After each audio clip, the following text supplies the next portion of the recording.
Good morning, dear children. Let's study the next paragraphs of this lesson. So, since from 2 weeks we are studying this lesson, let's continue with the ninth paragraph today. What struck me particularly was the ease with which he got through his work. If bad manners are infectious, so also are good manners. If we encounter incivility, most of us are apt to become uncivil, but it is unusually an uncouth. Uncouth means a person of a rude behavior, children. Person who can be disagreeable with sunny people. It is with manners as with the weather. Nothing clears up my spirit like a fine day, and Keats and a cheerful person descends on even the gloomiest of us with something of the benediction of a fine day. And so it was always fine weather on the polite conductor's bus and his own civility. His conciliatory address and good humoured bearing infected his passengers. In lightening their spirits, he lightened his own task. His gaiety was not wasteful luxury but a sound investment. So, the paragraphs which we read before this, we were studying about the polite bus conductor. A.G. Gardner was giving an example of how the bus conductor had created healthy atmosphere in the bus. So how polite he was, how humble he was, how he used to behave in front of elders, how he used to behave with youngsters and with the children. So A.G. Gardner was very much impressed by the behavior of the conductor children. Now in this paragraph he compares the polite conductor's behavior with the uncivility. Uncivility means, again we can take an example of liftman. The liftman and even the passenger, they were uncivil. They not had proper manners. So here if a person behaves with good manners, everybody will get attracted to his behavior. It happened here. What happened, children? It's a kind of sound investment, A.G. Gardner tells. So if you want to create good atmosphere around you, if you want to attract positiveness, you have to build up such kind of manners. You have to develop such kind of behavior where everyone likes to talk with you, likes to spend time with you. So what I mean to say is, here you should have inspiring behavior, children, motivational behavior, where others should like to talk with you. They should get impressed. Impress means it does not happen that only outside you will be impressing and inside you will be jealous of others. So ill thinking, jealousy or any kind of negativity should not be developed in our mind. That's all. Let's continue with the next paragraph. It is a matter of general agreement that the war has had a chilling effect upon those little everyday civilities of behavior that sweeten the general air. We must get those civilities back if we are to make life kindly and tolerable for each other. Now here, A.G. Gardner gives an example of the conflicts, the battlefields. We must have civility. Means if there is a battlefield or there is a conflict, so maybe because of our misbehavior only or uncivilities, these battle conflicts will come. So we must get those civilities back if we are to make life kindly and tolerable for each other. So we have to adopt those civilities and should develop those civilities in our daily life, so that everyone should be kind and everyone should be good with us. We cannot get them back by invoking the law. Yes, there is no law made for good manners. There is no law made to develop kindness, humble nature, politeness. The policeman is a necessary symbol and the law is necessary institution for the society that is still somewhat lower than the angels.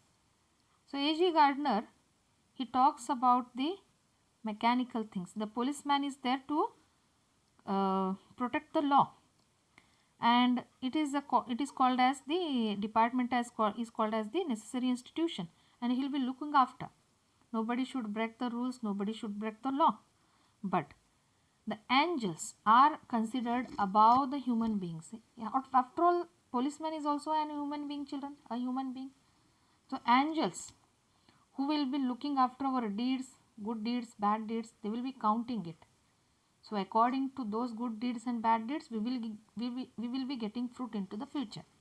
That is called as karma. So that is most important. A.G. Gardner tells us a kind of spirituality is brought here. But the law can only protect us against material attack, nor will the liftman's way of meeting the moral affront by physical violence help us to restore the civilities. So here again he takes an example of liftman.